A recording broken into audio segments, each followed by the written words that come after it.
Okay. Topic po natin, pag sumasakit ang tiyan, di ba?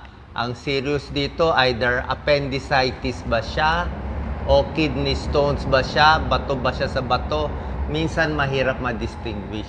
Okay? So ituturo ko sa inyo paano malalaman kung yung sobrang sakit ng tiyan, appendicitis, kidney stone, o baka hindi delikado. Itong dalawa kasi medyo delikado yan. So, ang mahirap dito kung right-sided yung pain. Okay? Pag dito sa tiyan, depende kung nakaharap ba yung cellphone nyo. Yan, oh. Pag sa may kanan sa baba, pwedeng appendicitis yan, pwede rin kidney stone yan. Dalawang pinagpipilian. Minsan mahirap yan. Unahin natin ang kidney stone. Ano ba ang kidney stone? Ito yung kidneys natin, no?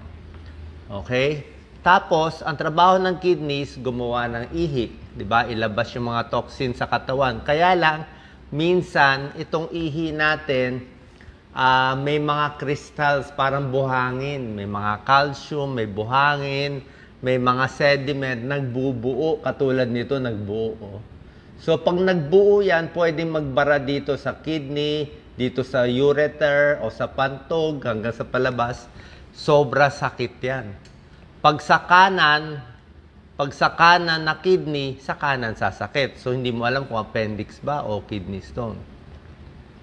Maraming klaseng kidney stone na pwede mag-form. Pwedeng calcium stone, minsan kung masyado ka sa maalat, patis, toyo, kulang inom ng tubig, nagkakaroon ng calcium stone. Meron ding bato na uric acid stone, yung mataas sa uric acid. Laman loob, alak, pwede rin. So, kahit anuman stone mo, lalo na pag kulang ang tubig mo, pwede siya magbuo. Yan, nagbubuo, laki ng bato. Meron din iba, struvite stone, cystine stone, ito mga kasama yan sa UTI. Ayan, nakita mo, ang sakit. Okay? Iba yung sakit ng kidney stone. Depende kasi sa laki ng stone. Pag ang stone lampas na sa 5 millimeters, baka hindi na bumaba. Hindi na siya lulusot. Play natin 1 centimeter o mga 1 cm, 2 cm, hindi na lulusot yan. Lulusot lang yung bato kung 5 millimeters. O, dapat mga 1 cm lang. O, 1 cm is 10 millimeters eh. So, pag 5 millimeters, maliit na maliit, pwede pa lumusot. Pero kung lulusot siya, sobrang sakit. Sobrang hapdi. Para kang dudumi. Sabi nga na ibang babae, parang nanganganak sila sa sakit. Ako, naka-experience na ako nito. Ano, sobra sakit yan. Ang sintomas, pag kidney, syempre, let's say, ang problem, kidney stone. So, yung ihi, magkakaproblema dapat. Diba? May dugo, kulay masakit umihi, may medyo pink, hindi naman dugo talaga makikita, usually pinkish. Oh. Yan. Tsaka pag kidney stone hanggang likod, may lagnat, may hilo, may suka. Pero basically, ang kakaiba yung sa ihi. Tsaka pwede pag ihi mo, may makita ka parang buha-buhangin sa inidoro. Yan, oh, minsan sa likod. Yan. Kidney stone yan. Mamaya tuturo ko yung appendix pain. Sino ang prone magkaroon ng kidney stone? Usually age 40 to 65. Pwede rin mas bata.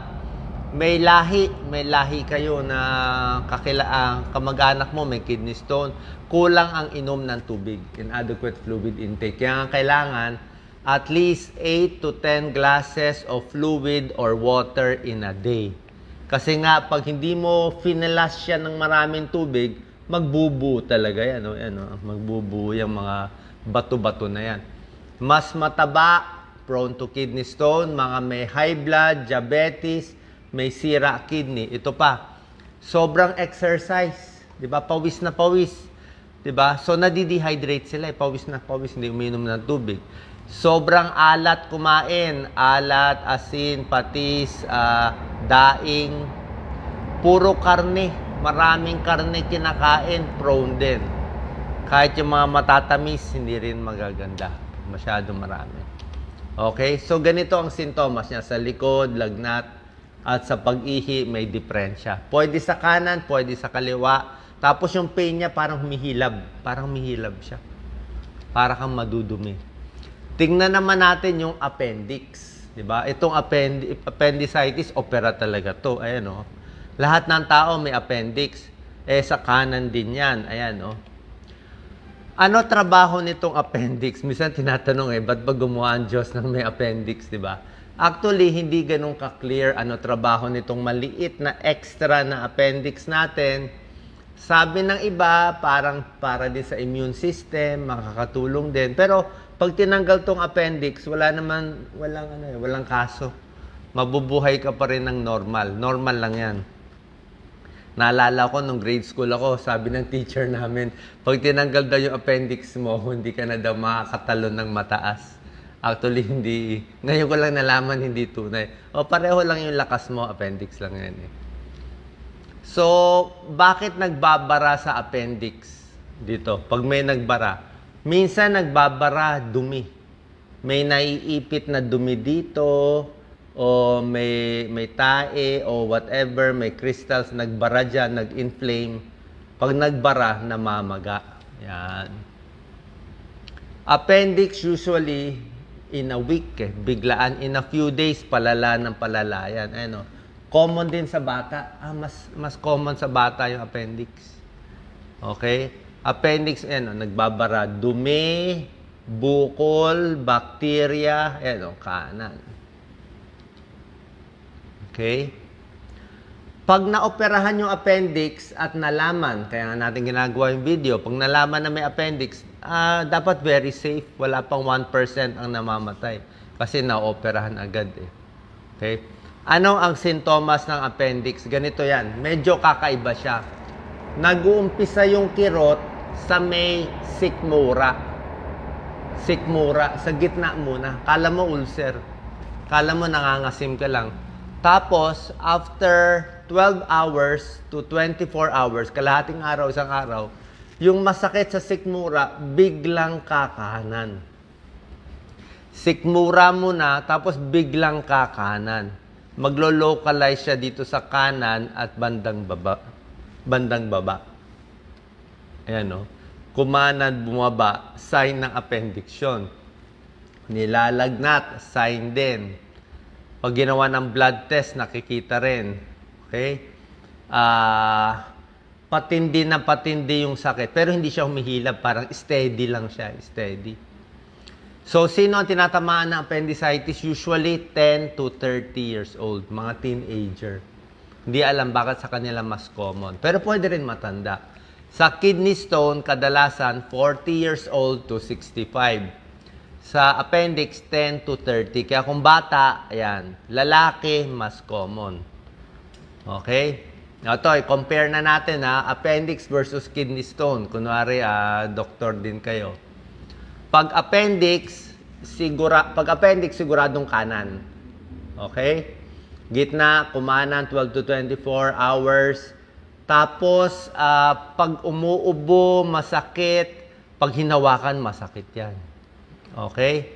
Kidney stone, minsan kanan, minsan kaliwa. At nasaan yung bato Minsan sa singit, minsan sa likod. Depende sa location ng bato. Kaya pa iba-iba yung position.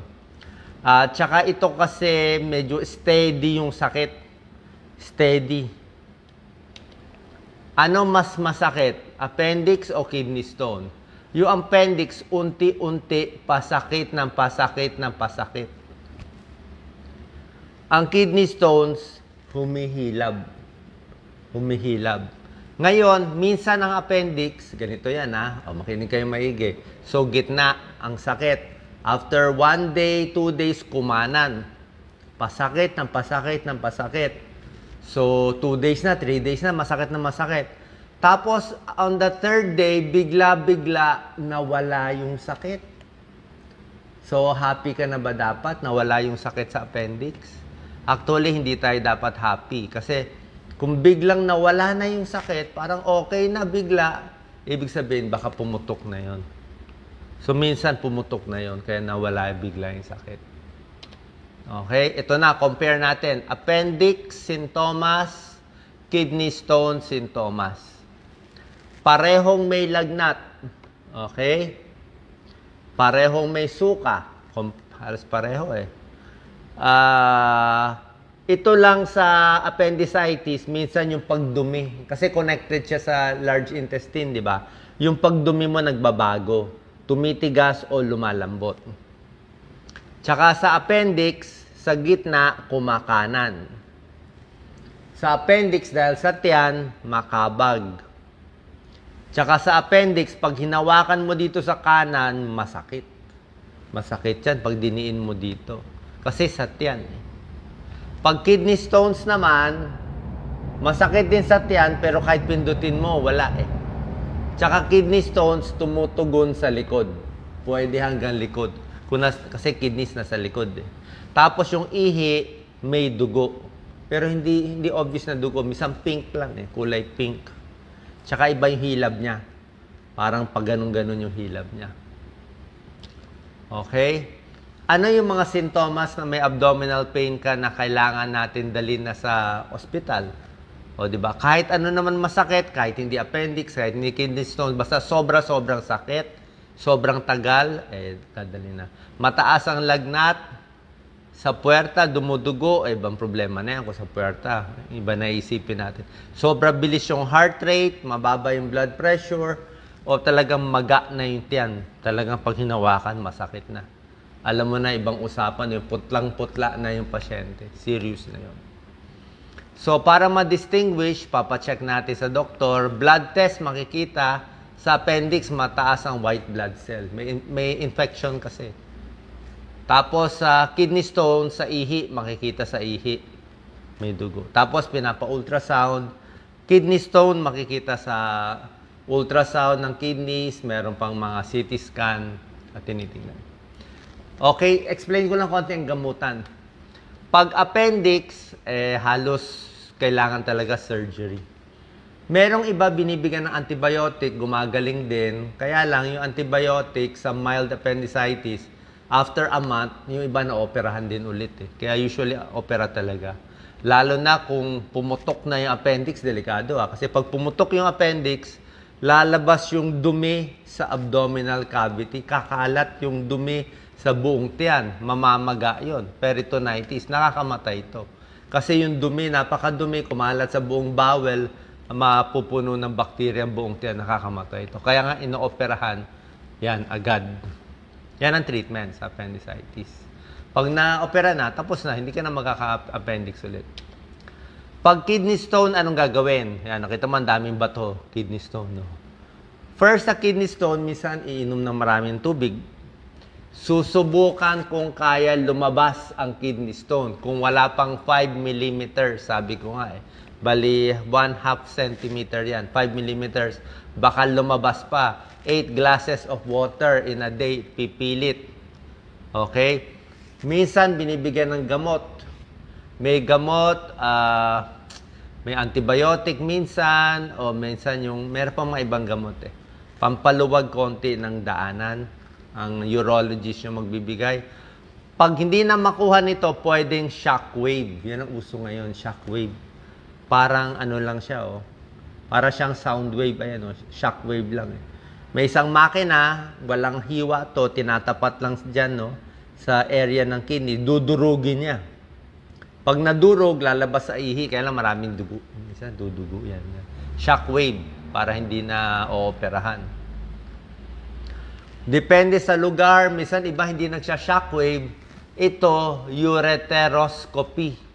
Maglalagay ng isang parang tubong maliit, napakasakit to. Kung sa lalaki, sa ari, pinapasok to eh. Dudukutin, palagay natin nandito sa ureter yung bato. Meron siya parang hook eh. Kukunin niya yung bato, hihilahin palabas.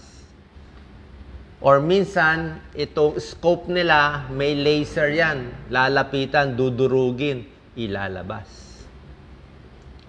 And lastly, kung talagang malala, o malaki talaga, minsan naglalagay ng parang tube dito. Nephroscope, nephrolithotomy. Yan. Kailangan gagamutin ng kidney stone. Kung hindi kasi, pwedeng maoperahan, pwedeng mag-kidney failure at delikado. Okay? So, sana po nakatulong to para makita nyo ano difference ng appendicitis at kidney stone. Salamat po.